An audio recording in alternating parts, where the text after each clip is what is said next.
आज हम कार्बनिक रसायन के एल्काइल हैलाइड चैप्टर में SN2 रिएक्शन मैकेनिज़्म को डिस्कस करेंगे।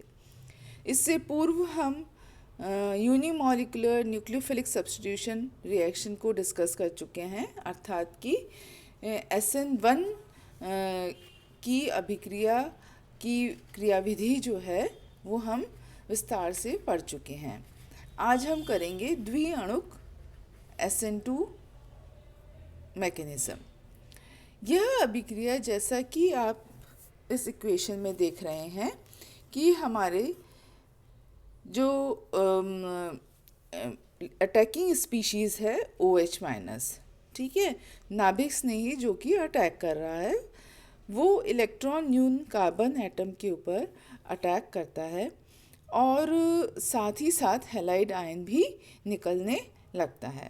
हैलाइड आयन का निकलना और न्यूक्लियोफाइल का अटैक करना दोनों साइमल्टेनियसली चलता है और लास्ट में जब रिएक्शन पूरी होती है तो उस समय हैलाइड आयन मुक्त हो जाता है और OH का पूर्ण रूप से कार्बन के ऊपर योग हो जाता है। ठीक है, तो जो ये क्रियाविधि है इसको बोला जाता है बायमॉलिक्यूलर न्यूक्लियोफिलिक सब्स्टिट्यूशन रिएक्शन।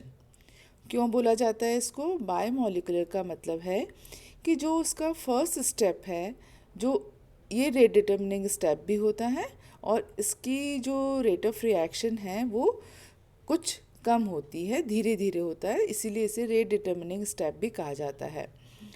यदि यदि SN1 मैकेनिज़्म का ध्यान है तो आपको पता है कि जो रेट डिटर्मिनिंग स्टेप है SN1 रिएक्शन में फर्स्ट स्टेप होता है, जिसमें कि कार्बोकैटायन की फॉर्मेशन होती है। तो वो स्टेप में केवल एक ही रिएक्टेंट पार्टिसिपेट कर रहा है, इसलिए उसे यूनिमॉलिक्यूलर कहा जाता है।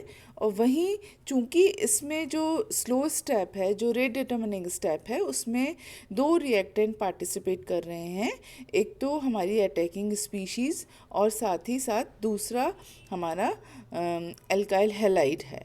तो ये दोनों ही जो है रेट ऑफ रिएक्शन को प्रभावित करते हैं, इनकी कंसंट्रेशन प्रभावित करती है, इसलिए इसे बोला जाता है बायमॉलिक्यूलर न्यूक्लियोफिलिक सब्स्टिट्यूशन रिएक्शन।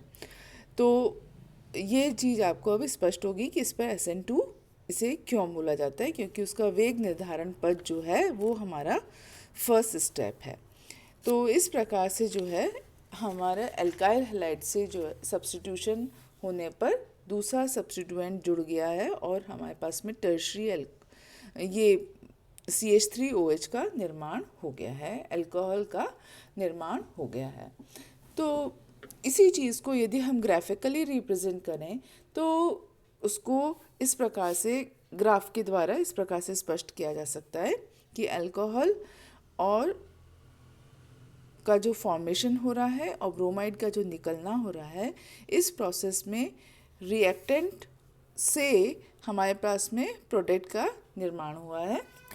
तो इस अभिक्रिया में जो संक्रमण अवस्था बनती है, वो संक्रमण अवस्था जो है वो जिसमें कि अल्कोहल भी अटैक कर रहा है और ब्रोमीन भी निकल रहा है, वो कहलाती है ट्रांजिशन स्टेट। तो इसमें जो ट्रांजिशन स्टेट है वो कार्बन की जो ट्रांजिशन स्टेट है वो हाइब्रिडाइजेशन जो है sp2 हाइब्रिडाइजेशन है। कार्बन के जो pz कक्षक हैं उनके दोनों लोज पर एक तरफ न्यूक्लियोफाइल है और एक तरफ जो है दूसरा सब्स्टिट्यूएंट है। तो इस प्रकार से ब्रोमीन है और एक तरफ OH है, आंशिक रूप से जुड़े रहते हैं। तो कुल मिलाकर कहने का मतलब है कि जो कार्बन है उसके चारों तरफ 5 समूह उपस्थित होते हैं और ये जो 5 समूह का जो आकार है वो भी इसकी क्रियाविधि को निर्धारित करता है, वो भी उसके रेट ऑफ रिएक्शन को प्रभावित करता है। इस पर हम अभी नेक्स्ट स्टेप में डिस्कस करेंगे। तो आप देख रहे हैं कि कार्बन की जो 5 समूह हैं वो जो है उसको अस्थायी करते हैं और ऐसी स्थिति में यदि ये समूह छोटे होते हैं तो ये स्थायित्व में जो कमी है वो अपेक्षाकृत कम होती है। यही कारण है कि जो आपका कार्बन से यदि बल्कि ग्रुप जुड़े हुए हैं तो उनमें SN2 मैकेनिज्म पाए जाने की संभावनाएं कम होती हैं, या होती है तो उसके अभिक्रिया का वेग अपेक्षाकृत कम होता है। तो यदि हम प्राइमरी, सेकेंडरी और टर्शरी हैलाइड की बात करें तो प्राइमरी हैलाइड में SN2 मैकेनिज्म जो है अधिकांशतः इसी कारण से पाई जाती है, और वहीं टर्शरी हैलाइड में चूंकि कार्बन के ऊपर 3 बल्की ग्रुप हो जाते हैं तो उसके स्थायित्व में कमी आ जाती है और SN2 मैकेनिज्म को वो कम जो है कम पाई जाती है उसमें। ठीक है, तो ये जो है एक मेजर कारण है कि इसका जो है प्राइमरी का रेट ऑफ रिएक्शन अधिक होता है एज कंपेयर टू टर्शरी। तो इस प्रकार से जब हम SN2 मैकेनिज्म की क्रियाशीलता की बात करेंगे तो उसमें जो कमी है वो टर्शरी में कम होगी और प्राइमरी में अधिक होगी। वहीं यदि हम SN1 मैकेनिज्म की बात करेंगे तो उसमें SN1 मैकेनिज्म में टर्शरी की क्रियाशीलता अधिक होती है और प्राइमरी की कम होती है, क्योंकि वहाँ हमारा कार्बोनियम आयन बन रहा है।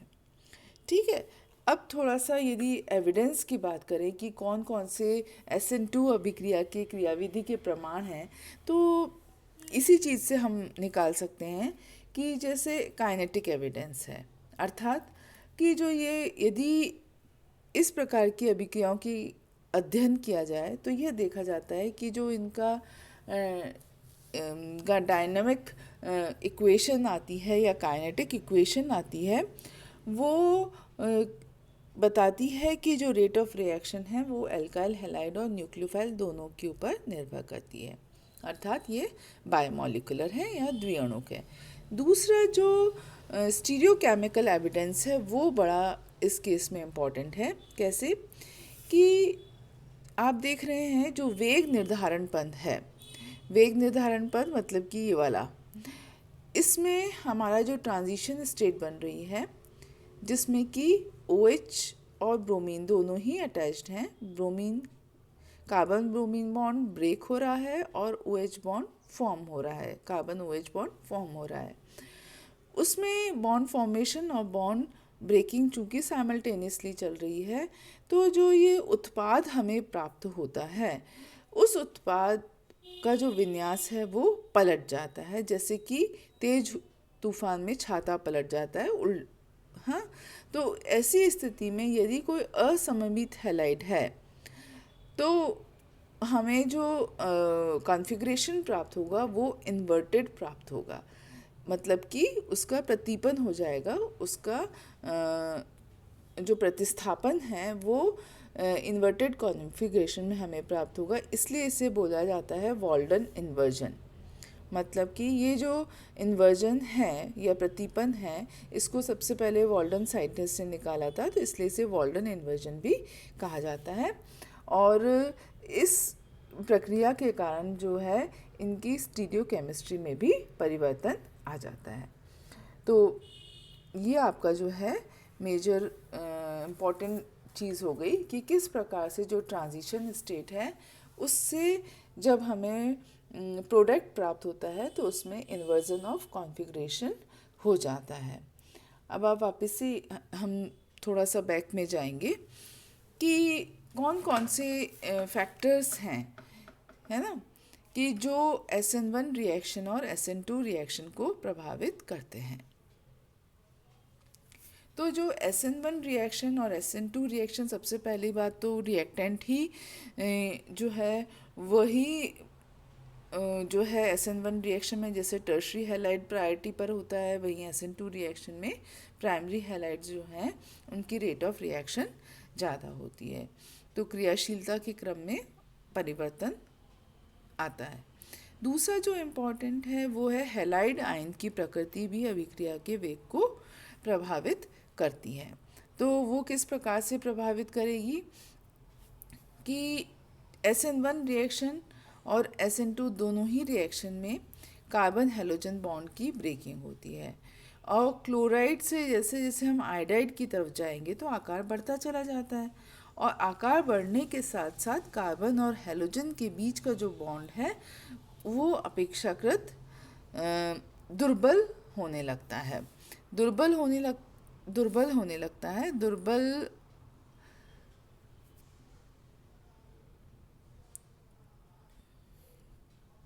दुर्बल होने के कारण से जो है रेट ऑफ रिएक्शन प्रभावित होती है। तीसरा बात है कि त्रिज्या का मान बढ़ने से जो बंध है वो दुर्बल होता चला जाता है। तीसरी इम्पॉर्टेंट चीज़ है वो है नाभिक स्नेही की प्रकृति।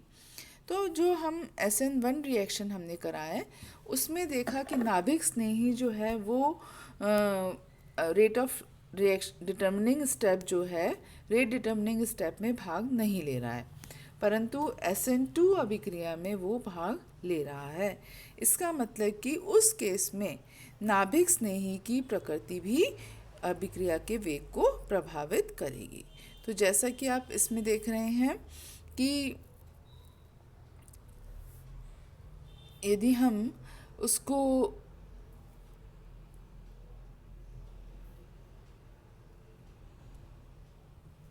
आगे चल के देखें तो जैसा कि आप इसमें देख रहे हैं कि किस प्रकार से जो है SN2 मैकेनिज़्म में जब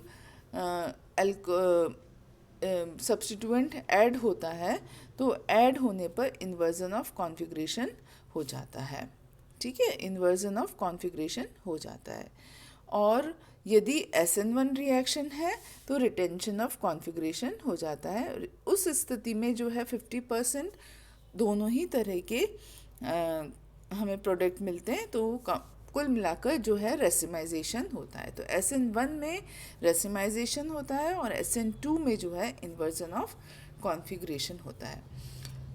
वापस से हम पूर्व वाले बात पर हैं, पहले वाली, जिसमें कि मैं कह रही थी आपको कि नाभिक स्नेही की जो प्रकृति होती है वो SN2 रिएक्शन में अधिक प्रभावित करती है, क्योंकि आप देख रहे हैं कि यहाँ जो SN2 रिएक्शन है उसमें नाभिक स्नेही भी समान रूप से रेट ऑफ रिएक्शन में पार्टिसिपेट करता है। तो उस केस में आप देखेंगे कि किस प्रकार से जो है जो हमारा आयोडाइड है उसकी रिएक्टिविटी जो है वो अपेक्षाकृत अधिक होती है, और फिर ब्रोमाइड की होती है, फिर क्लोराइड की होती है और फिर फ्लोराइड की होती है।